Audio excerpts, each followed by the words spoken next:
So I am here with Twanisha, TeeTee Terry, and I am so excited to have her on. As y'all know, All-InKlusive Sports has been on a little pause as far as the podcast because I stepped away, started a family. So this is my first episode back since about last August, which was actually right around the Paris Olympics.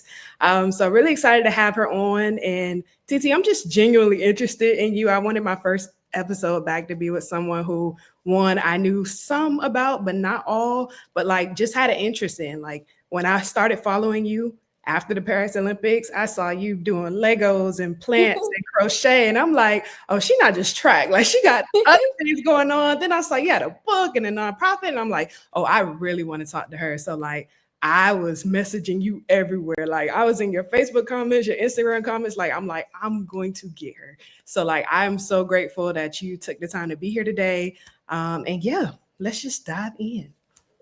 So Thank you for having me. And I just want to say first, congratulations on starting your family. thank you. And yeah, I didn't see any Facebook or Instagram comments. I just so happened to just be going through my Instagram, not my Instagram, my Gmail that's attached to my Instagram. I'm like, okay, let me see, and then taking a peek at stuff that's here and there, here and there. And I came across, and I was like, well, dang, the date did say September, but let me just respond and see if the opportunity is still available.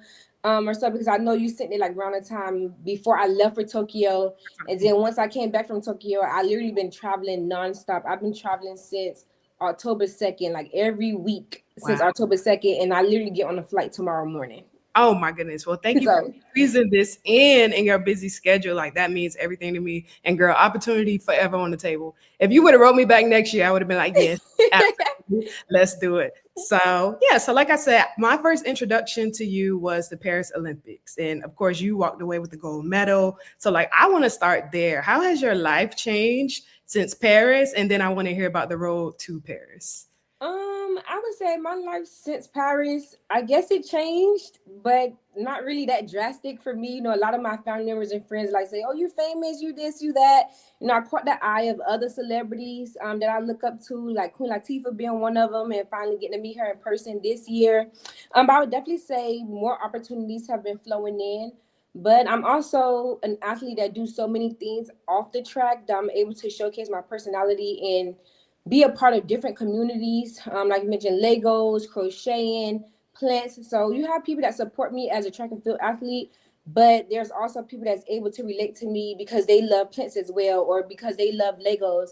I actually had someone tell me that they support me on the track, but they didn't think they couldn't relate to me on the track. But when they found out I love plants and they love plants, they're like, "Oh, I definitely can relate to you in the field of buying or purchasing or just growing certain plants or certain vegetables, fruit, stuff like that." So, you know, just being able to tap into different communities. That's amazing. I feel like that's the athletes that we know and love, not just the ones who get it done on the track or the court, but the one who are interested in other ways. Like we know y'all are great athletes, but like what are those little interests y'all have that we can really connect to? Because we know we can't do what y'all can do on the field on the track. We already know that. So like bring me in another way as well. That's awesome. So what about the road to Paris? Like again, I'm a track newbie, don't know much, but when it's Olympic time, like I'm all in Team USA. So how do you get on the Olympic team? I know y'all have trials and stuff, but like walk me through the process so I can feel like, oh wow, like I see it now. Yeah. So for Paris, you have the Olympics every 4 years, the World Championships every 2 years, and then you have other little stuff in between here and there. But for Paris 2024, you have to compete at the USA Championships in Eugene, Oregon, where top three for each event makes the team. And maybe for the 400, they may take all six or all eight because they have the mixed relay and the 4x4 relay now, so they need multiple bodies for the multiple rounds. But for my event, the 100 and the 200, they only take top three for each event. And it's basically whoever come to top three in 100 make the team, whoever come top three in the 200 make the team.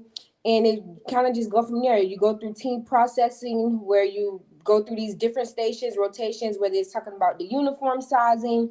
And then Olympics is a little more than the World Championships because you have to get Olympic kit.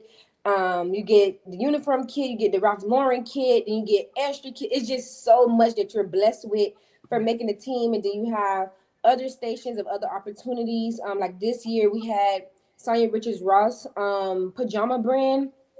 So we was able to get that, and it's a whole bunch of different things. But as far as the 100, for me, going into 2024, I dealt with my first injury in the sport, and it didn't seem like I would make the team. I had to miss training. I re-aggravated that injury, so I had to miss even more training. And I kind of just took it meet by meet. I started out running 11.3, then ran 11.1, then kept running 11.0, 11.0. And then when it came down to the final, I think I got the last spot in maybe because I was in lane 1. But for me, I said, all I need is an opportunity to get it done. I looked at my teammates at the time, Melissa and Shakari, and told them, I'm coming through there with y'all. Whatever I got to do, we all going to make this team together. And that's what we went out there and did. I was able to get 3rd place. Shakari won at the time. Melissa got 2nd. And we were just happy to get the job done. And we were saying that whole year on what we wanted to accomplish. But all of us dealt with something that year, but neither of us let that situation defeat us from the goal that we wanted to accomplish. We always pushing each other. If I was down, Melissa talking to me, or we just sitting in silence with each other, just letting each other know that you still have a shoulder to lean on. And the same with Shakari, running through things, doing things in practice or pushing each other in practice. She may lead a rep, I may lead a rep. So Paris 2024 was definitely one for the books. Walked away with a gold medal in the 4x1, I'm sorry. And in the 100, I still made the final, got 5th place. So to finish 5th in the world with everything I had to endure going into Paris, it was definitely a strong feat. At the time, I was very disappointed that I didn't walk away with a medal or the performance that I wanted. But I was reminded that nobody even expected you to even be here. So you really accomplished way more than you set out to accomplish. And yeah. That's amazing. Like, I was watching the sprint documentary. So like I'm telling you, I went all in since Paris. Like any track content that was out there, I probably have seen it. And I heard them just talking about how y'all train so hard for like 10, 11 seconds. We do. Yes. I run the 100, 200, and then fall training be dying running 500s Oh my just to prepare my body to last from March to September, maybe October now with the Athlos meet and things like that. Just to go out there on the track and run 10 seconds, 22 seconds, Yeah. So it's a lot of hard work that definitely goes into it. And it may look easy when we on the track and winning and walking away with this, walking away with that, but we really be grinding in the fall season. Yeah, for sure. So tell me about young TeeTee. What was your first introduction to track and field? So my first introduction to track and field was in 2009. I was walking home with some of my siblings and some friends from Pine Villa Elementary. And across the street was Goose Park, where they had the kids was out there training for the Junior Olympics, not the Junior Olympics, but recreational track. At the time, it was called Miami-Dade Parks. Mm-hmm. And then the South combined with the North when it came to like Junior Olympics. So we ended up switching to Metro-Dade Track Club eventually. But I remember walking home with them. And I said, y'all, we're going to go try out. So we went to try out. I made it to the Junior Olympics my very first year in 2009 in Greensboro, North Carolina. We had Junior Olympics at North Carolina A&T Stadium. I can't recall if I made it in my individual events. If I did, I know I didn't make the final for the 100 and 200, but I did make it for the 4x1, and I was second leg. Second leg forever. And we ran a record at that time. We won gold, and we got put in the Miami Herald. And from that point on, I just kept going back. It really started out as something just to go have fun, be with my friends. And then it got serious as I did each level. I did recreational track. I did middle school track. I did high school track I did middle school track at Richmond Middle for 6th and 7th grade, and then Knotless Middle for 8th grade. And then I ran track at Miami Northwestern all 4 years. And then I went on to run at USC, and now I'm running professional for Nike and Team USA. Amazing. So you talk about second leg again, new to track. So everybody talking about the start and the anchor. But after the 4x1, I started people saying like nobody run the second leg like TeeTee. Like that just became a whole thing. So what is it about the second leg that like you take so much pride in because you own it clearly? I don't know. When I see second leg, because I know they be like, okay, the first leg kind of can break the stagger. Sometimes it stay the same. And I feel like when I get the baton, I want to try to run down as many people as I can and give it to our third leg, let them do what they need to do, and last leg do what they need to do. I just love second leg. Second leg was the only leg I ran in high school. I did run third leg once when we just wanted to throw a curveball at one of our competitors, Mm-hmm. and I did run anchor once.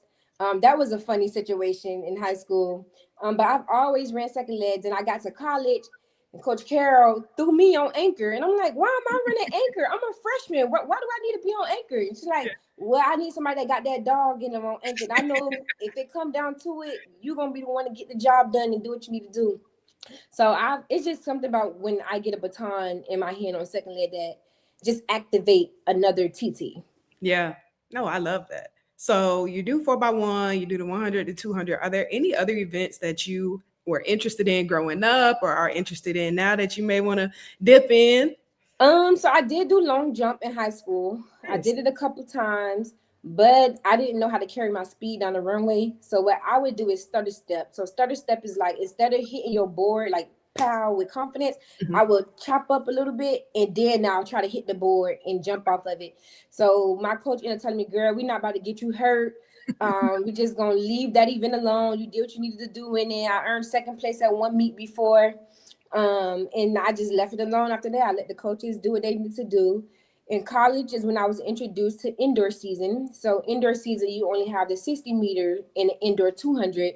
So that's when I started running the 60 meter and started running 200. But I only did it in college because in Florida we have good weather. So there's no need for us to have indoor facilities. And I haven't done indoors since I left college. I am interested to see what I would run in a 60 now, but I haven't touched indoor since. No, I got you. Have you ever played any other sports? No, I've never done any other sport. If I was to do another sport, I think I wanted to try tennis. I would have tried tennis. I know I'm not good at basketball. I can't dribble a ball. So yeah. You could get there. But I Basketball can't is get my it through my sport. legs. Maybe if I learn, okay, but Girl, you fast. That's something right there. You steal the ball and pass it. You ain't even got to dribble, okay? that's true. That is true. So tennis, why tennis?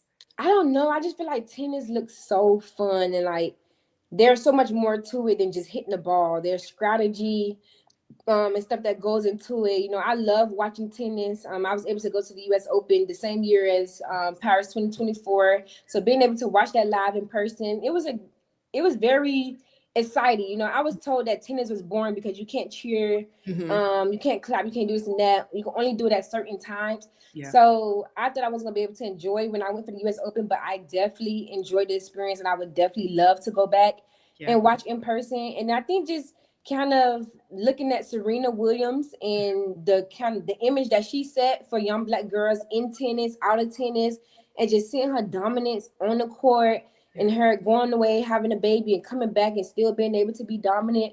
I think that was something that was very intriguing for me watching tennis. So I feel like if I was to do another sport, I would have loved to do tennis and feel like her and Serena and Venus both paved the way for young black girls to be a part of that sport. So I definitely would have loved to do a little something there if I didn't do track.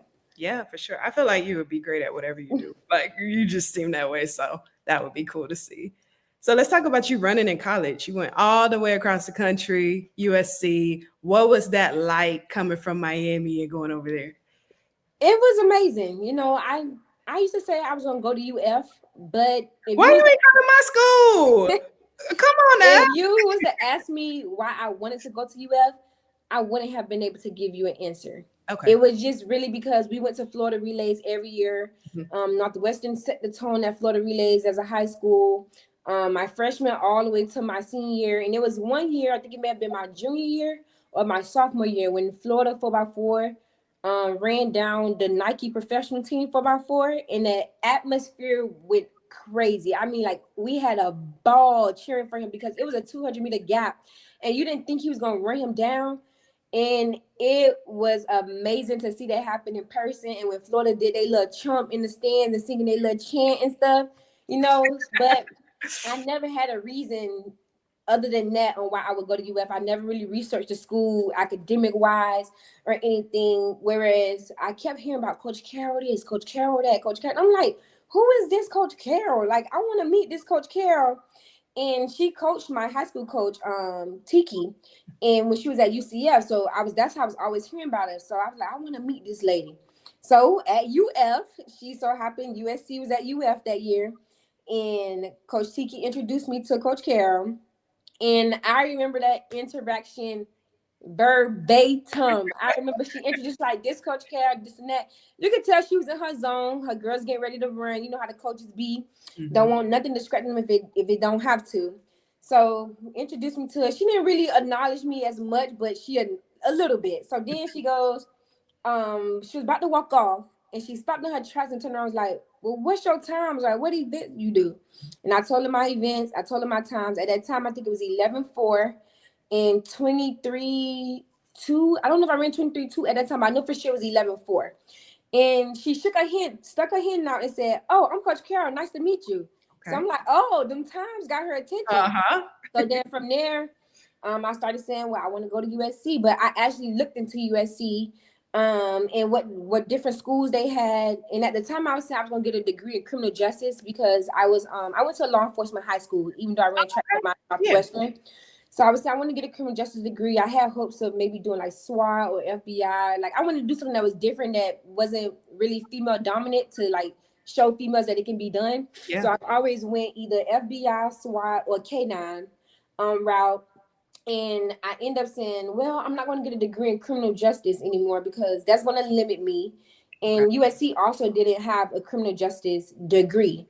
So I was like, okay, I'm going to go more broader with communications. So I studied I looked into USC Communication School. It was #1 at the time, Annenberg School of Communication. And I remember telling my dad about USC, or me always talking about USC. And he kind of felt the way, I guess, probably because I'll be going far. But he didn't really say it. But he was like, why all of a sudden you want to go to USC? You don't even know if they got what you want to study. This and that. Now you keep saying USC this, USC that. And I'm just like, I want to go to USC. Like I did my research on USC. I don't think he knew that I did research on it. Or else I did my research. Went on my visit, loved it. I told them, like, normally when you go on your visits, you have a host for, especially the top recruits. They'll pair you with certain athletes already at the school. It could be a senior, someone that may be leaving, or someone else that's doing really good at the school as well, to try to get you to come to the school, kind of like show you the ins and outs of the school, if you have questions, stuff like that. Yeah. So me being one of the top recruits, because my visit was full of top recruits from their countries, from their states. And I remember telling, I was like, y'all, I'm coming here. Y'all can relax. Y'all don't have to do all that extra stuff. Y'all don't got to try to bribe me. I'm coming. Yeah. So I end up signing to USC. And I remember at the state championship, they asked me where I was going to school. Do I know yet? And I said, well, I'd rather not say because I didn't let it be known yet. I wanted to wait for signing dates to sign. Okay. And they was like, well, can you give us a hint? Like what coast? Me not thinking at the time, because I just finished running a 200 or 100 meters. I'm not thinking nothing logical. Yeah. So I go and I say, West. Okay. Not thinking California is on the West Coast. Yeah. So at that time, people started sending my video to Coach Carol, like, do you know who this is? You know this girl, this and that. And then from that point on, it's like they were scared to recruit me. Like they were scared to go against Coach Carol for some reason. Like I would have some coaches that would call my my high school coach and talk to her, try to ask her about me. She's like, y'all go talk to her. Here's her information. But they were scared to talk to me, but they were always trying to check on me through my high school coach. So, then I went to USC. And I kind of looked at it also, whether UF had my major or not, I kind of looked at it as it was a guaranteed opportunity for me to get away from home, get away from Florida. I grew up in Florida. I seen everything I needed to see. And I knew my dad wouldn't have to come out of pocket for anything because I went to USC on a full ride scholarship. And I'm saying, like, I didn't pay for books. I didn't pay for rent. I don't even know what none of the bills looked like at USC. Like, I never touched the bill at USC. So I knew that was a guaranteed opportunity for me to go to the school of my choice. Right. And I knew the hard work that I put in because as a freshman, being a top dog as a freshman, getting third at state as a freshman, being beaten by seniors. And I looked at them going to school free of charge as well. And I was like, well, dang, they going to school free of charge. That means I can pick what school I want to go to. I don't have to be forced to attend a certain school. So that's when I was really focusing on doing what I need to do academically and on the track and just making sure everything was together for when I get ready to go to school, I'm able to choose. And I'm not told you need to go here, or you need to go there. Oh, I love that. Oh, I got so many questions now coming out of that story. First thing, your dad, again, learned about you during Paris. I saw your dad everywhere. I was in Miami at the time. At my house. I was there for like 2 weeks. He was on the news, his job. They had y'all pictures when you was younger. Like your dad was a star, okay, on the local news, Channel 10, Channel 7. Talk to me about your relationship with your dad and the bond that y'all have. So me and my dad actually learned track together. I didn't know what I was doing. I was new to the sport. He didn't know anything about the sport. Actually, when I first got started, people used to think he was my big brother. With me. My first Junior Olympics was his first time out of the state, I believe, and his first time on a plane. Wow. And then Paris was his first international trip. And then obviously he went to Tokyo this year for the World Championships, but that was his like track. As many opportunities track has given me, track has given my dad those opportunities as well, of him being able to see the world, see more than just Miami when he have the opportunity.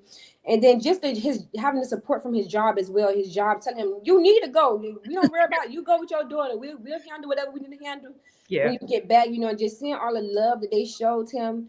Because at one point, if we didn't have all these people supporting us, it was just me and my little intermediate family and whoever else was really there. But it was always, every time you see me, you see my dad. Every track meet, my daddy was there in his work clothes. Any event I have, he's showing up. Like, I even have somebody saying, "Your daddy gonna make sure he get that work clothes or not. He gonna always have the work boots on." And I was like, yeah, he would come. He'd be like, "What time is it?" And he'll literally take a split second from work, come support me and be like, "All right, baby, you need anything? I'm going back to work." And he'll go back to work. And I remember one time my dad asked me, and it's funny because my mom just texted me this other day asking, "Do I remember that?" And my dad was like, when somebody Google your name, what you want to be known as? Mm-hmm. And I was like, at the time I was young, kids young, we're not really worrying about that. We're not really thinking about that. And he's like, "Do you want to be known for something positive or you want to be known for something negative?" So me, I'm like, I want to be known worldwide. I want to be known for something positive.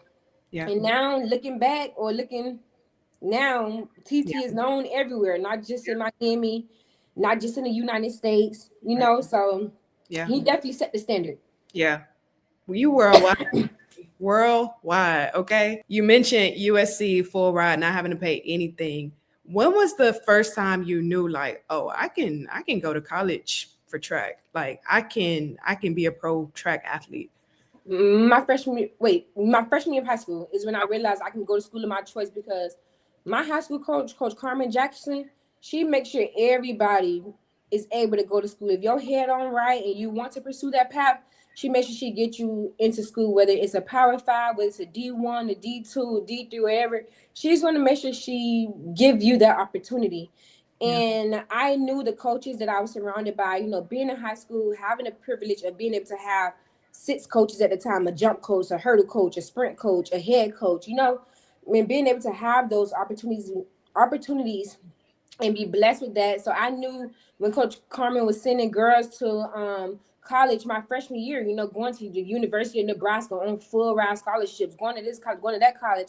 And that's when I knew, I said, well, dang, they going to college off a track. So I knew at that moment, my freshman year, when I got third at state in 100 and 200, I realized at that moment, like, I can choose what school I want to go to as well, and from that point on, I was focused on, okay, I can go to school for this. I can make something more of just running track in high school and stopping in high school. Was there ever a moment that you doubted yourself or lacked confidence anywhere throughout your journey?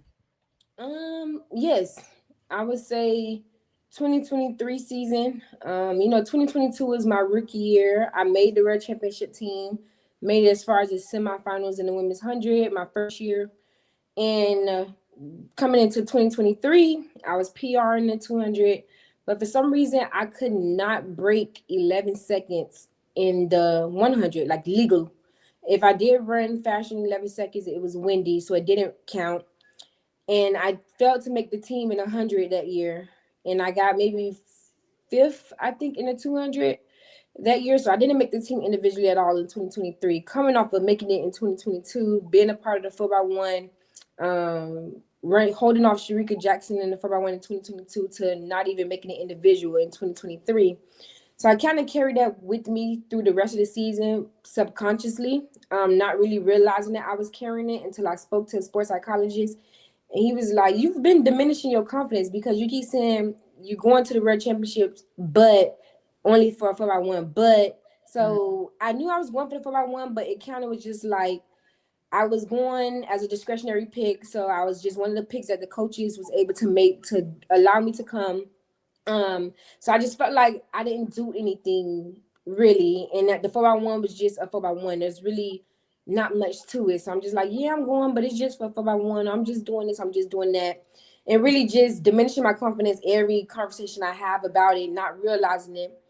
And it got to the last meet is when I spoke with the sports psychologist. And I went out there and ran 1083.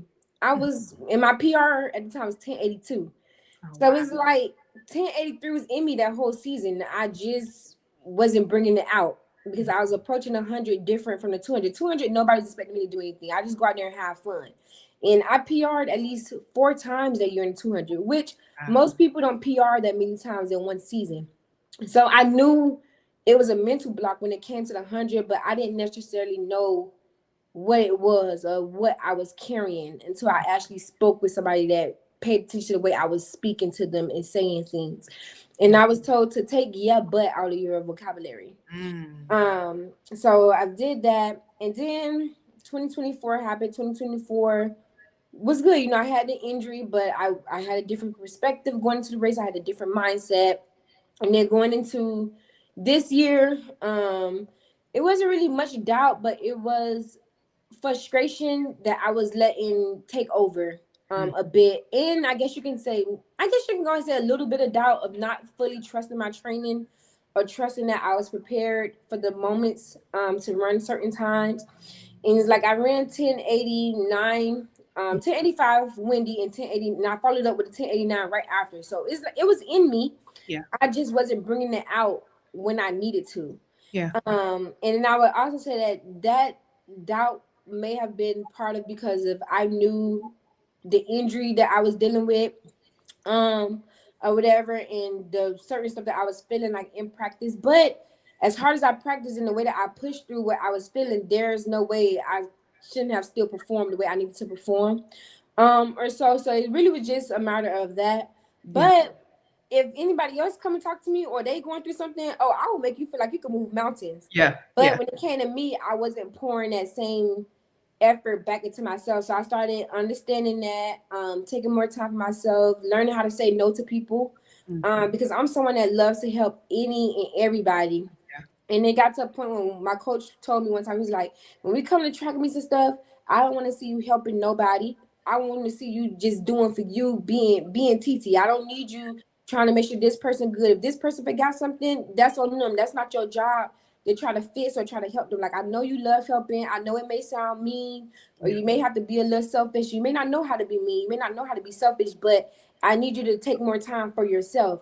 You know, at first I'm like, I don't know how to be rude, or it wasn't just like him wanting me to be rude. He just wanted me to be a little more selfish, because that's what some athletes do if they want to do what they want to do in their sport. They know how to be selfish a little bit and not necessarily see it as rude. It's just like, I know what I want to get and I know what I got to do to get what it is that I want. So that's kind of something that I was learning as I go through this sport. Because like I said, I will always help everybody. I'm always supportive.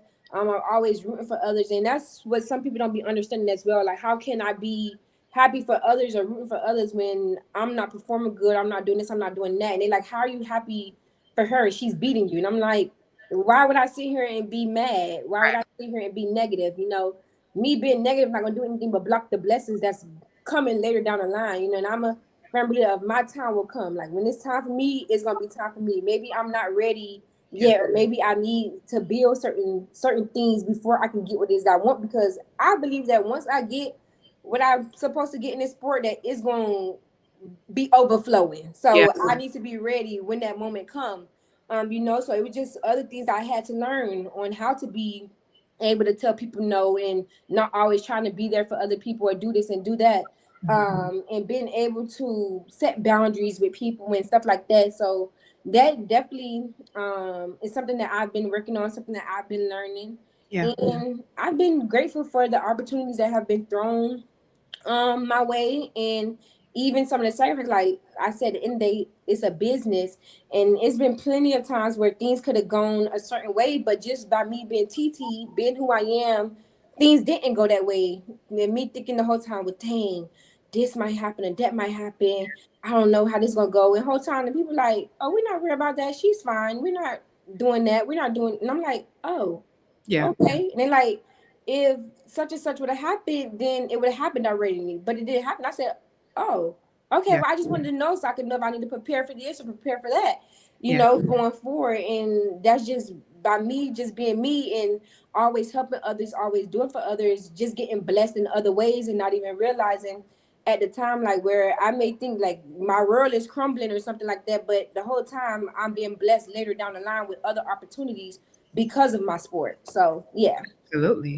No, that's a great answer. And I feel like that's good context to know because, again, a lot of times you see the athletes at the top, but you really don't know what they went through to get there, especially walking away with a gold medal. It's easy to feel like everything like led to this moment and like you were good, you were at the top the whole time, but like people always are going through something. So when it comes to taking time for yourself and having that space, like I said, you have a lot of interesting things about you that I've seen on social media.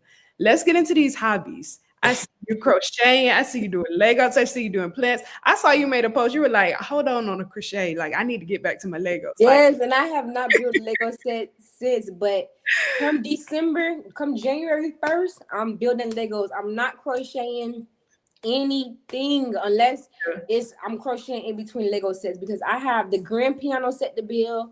Oh, I wow. have the arcade Pac-Man arcade to build.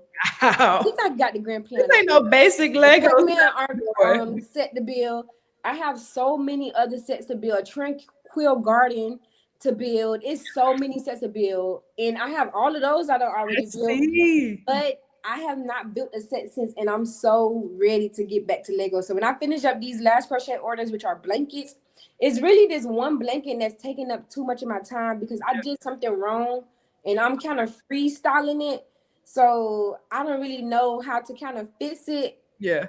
So I'm just like, I'm gonna just continue and just let it turn out however it's gonna turn out.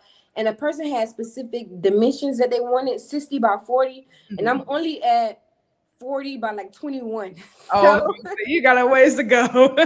And then my hands started cramping up. And then with crocheting, it's one of those where like if a project not going the way I want it sometimes, I just put it down and I'll come back to it and finish it. And I'll be excited to try to finish it to see the final look. But this specific piece is just taking me out. Like I'm dreading this piece. Yeah. And I need to start back on it because it need to be done before December 10th. Mm-hmm. So I need to get back to it. And I have another blanket that I have to make. But other than that, yeah, I'm gonna be done with crocheting for a bit. How did you pick up? How do you even get into crocheting? COVID. Oh. So when COVID happened, I got sent home from school, and I told my best friend, I said, "Well, we're gonna be shut down. I'm coming out here learning a new skill." And she knew how to crochet at the time, so I had her teach me how to crochet. She taught me how to crochet. I made a top. That top was so ugly, but I made my first top and I made a headband. The headband was cute. Mm-hmm. And then I started just making headbands, posting on my story, and people started paying me for headbands and stuff like that. And my best friend was more advanced at the time. So I was telling her, I'm going to make us an Instagram page and I'm going to post our pieces. We finna make money off of this. So she thought I was playing. And I made the Instagram page, sent her the password one day. She said, "Oh, you were serious." And then ever since then, we've been getting orders. Like she loves to crochet. Like she would crochet all day, every day because it's therapeutic for her. Mm-hmm. For me, it's therapeutic to an extent, but I don't like when I'm forced to make things. Gotcha. So that's why I don't crochet full time. Obviously, I can't crochet full time because I do track. Mm-hmm. But I'm not one of those that crochet full time or dedicate so much time to crocheting because I feel like once I'm starting to be forced to make things, then I'm starting to lose the interest for it. Yep. And I don't want to get to the point where I just get burnt out from crocheting because I do enjoy making different pieces and being excited to see the final product. Yeah. So that's why I kind of just dib and dab between my different hobbies. So I'll probably put the crochet down and then go do Legos or put the Legos down and go to the plants. So I would just find different things to just do so I don't get burnt out by the different hobbies. Amazing. Well, whenever you get back to crocheting, I'm gonna put in the order so you can make something for my baby daughter. She just turned 6 months. Oh, So see, the baby clothes are easy. The baby clothes are quick and easy. It's just this one blanket that I'm just dreading. one blanket. It's really just this one because I'm excited to start the other blanket. It's really this one blanket. Baby clothes are so easy. Yeah. I've made baby clothes before. That was one of the main things I made, baby clothes and like bathing suits and stuff like that. So I've been looking into making more baby clothes. And so like that. I could definitely get that done. When you come back, just make your post. I'm back, and I will. my order. My order. Okay, tell me about the Legos. How did you pick that up? How did Childhood, just a childhood. No, it actually wasn't childhood. Okay. You know, when you get older and you start making your own money and you start just purchasing things, that's kind of what it was. But for me, even growing up though, my dad always got me whatever I wanted. Like I stayed with a new phone every month just because I made good grades. Like it got to the point I'm like, Daddy, I don't even know about the phone you talk about. He's like, you want such and such phone that just came out? I'm like, you just brought me this one. What do I need a new phone for? But he was just rewarding me for doing good in the classrooms, doing good on the track and things like that. But I actually can't remember. I think I just brought a Lego set here in Claremont when I was staying in my apartment. And it wasn't Lego specifically at the time. It was like some flowers or something, but they was like in the style of Legos. And then I started getting into actual Legos. And then from there, it kind of just took off. And I realized you can get points buying on Lego. And then now when I go to other countries, I try to get a Lego set that's distinctive to their country. That's cool. And I'll bring it back home or I'll order it online. And then it kind of started after all of those because I just had little flower ones here and there. And then I brought the Eiffel Tower. And the Eiffel Tower is almost 5 feet. It's 4'11". Oh my And I brought the Eiffel Tower when I made the team for Paris. I said, if I make this team, I'm going to buy the Eiffel Tower. And when I made the team, I brought the Eiffel Tower that same night. Yeah. And it got to my house. And I said, I want to build this tower before I leave for Paris. So I started on the base because it's 10,000 pieces. Wow. So how long does 10,000 pieces take you? So it kind of took me 3 days, but I split it up. So I did the first box. Weeks. Yeah, so I did the first box, and then I took a week break because my baby sister came in town, and she was way younger at the time. I didn't want her to get into the pieces. So I just completely stopped. I didn't have no Legos out at that time. Then I did the second box. And then my timing kind of was off from when I left for Paris. So I stayed up that whole night before my flight, putting my Lego together to finish it before I got on the plane. Like I'm talking about pulling an all-nighter, taking a nap, waking back up to make sure I got it done before Paris. I was determined to have it completed before I got on that plane. So it really took about 3 days if I was to just do it like that, if I didn't have anything else to do in between. But it really just...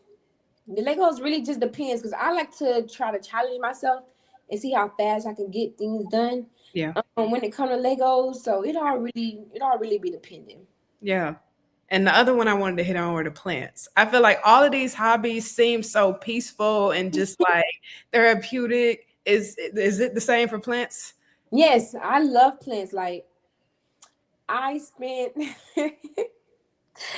$300 on one plant.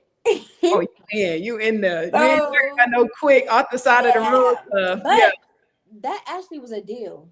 Me paying $300 for that plant. That plant would really been probably $500 or $800. It's the Monstera. Plants for that much. Yeah, it's a Thigh constellation, and it was a really high demand at the time that I found it. I just got lucky at the nursery when I seen it. And I purchased that plant, and then maybe a year or so later. I came across another Monstera. It wasn't necessarily the Thigh constellation, but I was like, oh, I got the Thigh constellation. Maybe I could put this one on the other side of the room or something and just have two of the same type of plants or similar plants to each other. I think that one was also maybe $300 as well. And then even like the nursery I purchased it from, they knew that they wasn't going to be able to sell it at the exact price that it was supposed to be because people wasn't really going to buy it at that price. So I ended up getting a deal on that one. And then my other big plant that I brought was a lily plant. That one was maybe like 200 something, but it was really pretty. It had the peace lilies growing out of it. Typically, when people buy lilies, people only buy them for the big green leaves, not necessarily the peace lilies, because only some of them produce the peace lilies. But I got lucky, and mine had at least 3 of them on there. But then I went away, had someone come and water the plants, came back to my little plant slumped over. But lilies are dramatic.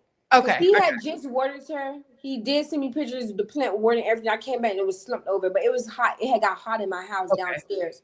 Okay. So now she's outside and she's thriving on the porch. Okay, good. Another monstera out there thriving. So then I kind of just started adding more plants as I go. Like it'll be days I'll be like, oh, I'm gonna get some soil, or I need to refill up on this or that, and I'll see a plant and I'll be like, I'm gonna get that plant, and I'll just get the plant.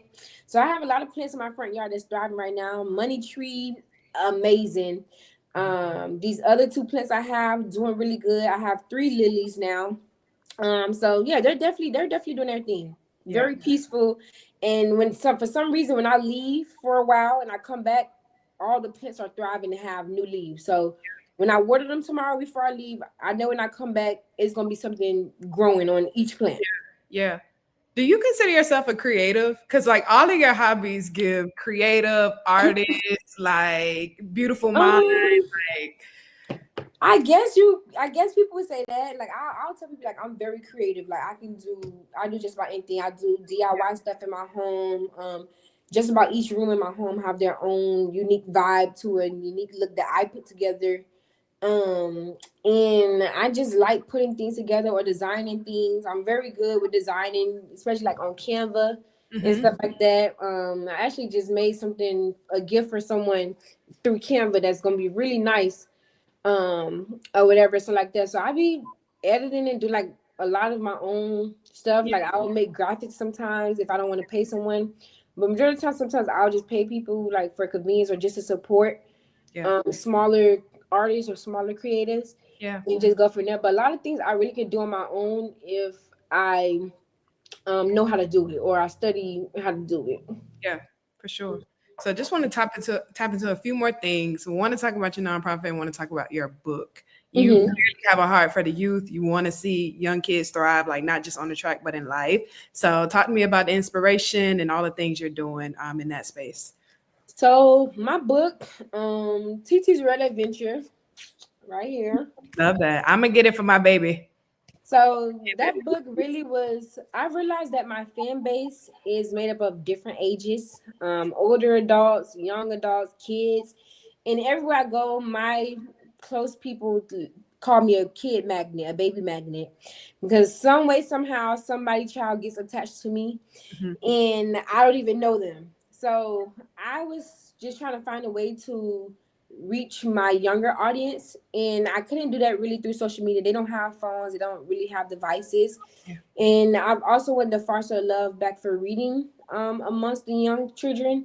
So I was like, what better way than to come out with a children's book where they can see the graphics, they can read it themselves or have someone read it to them.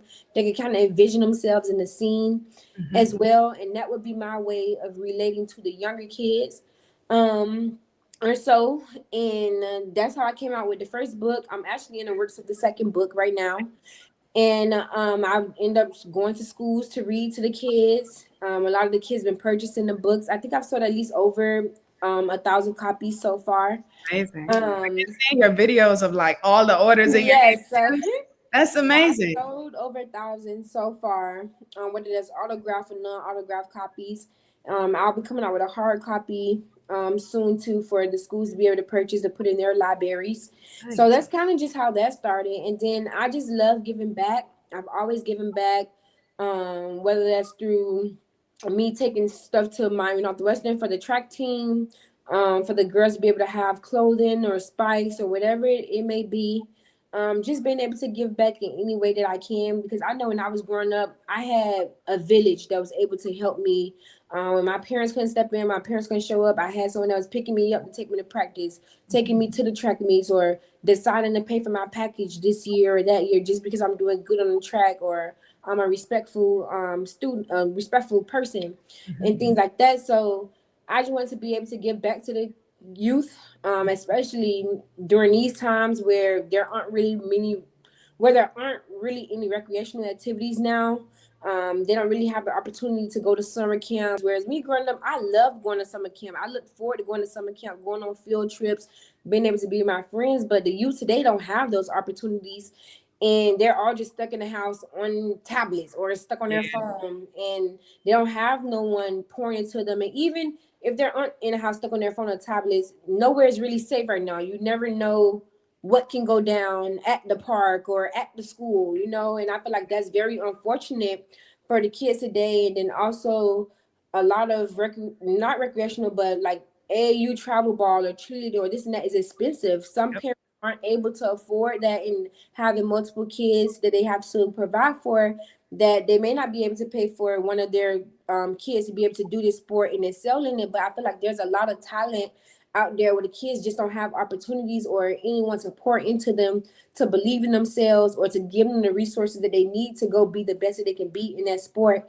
And that's where I decided to step in with my nonprofit, is being able to provide services and resources to them, whether they're an athlete or not, because not everyone is an athlete, not everyone going to excel as an athlete. So just being able to pour into them in whatever way helps them, whether it's through mentorship, through community initiatives, or just giving back or paying for their uniform or paying for their spikes, this and that. So that's really how I wanted to tap back in and just continue to give back with a purpose. I was always giving back, but I was like, let me make it more meaningful Yeah. now, and allow other people to be able to support and pour in. Because a lot of people ask me, how can I support you or what can I do? And I'm like, just donate to my nonprofit. Just like everything I think of the nonprofit first. Like, don't worry about trying to get me something.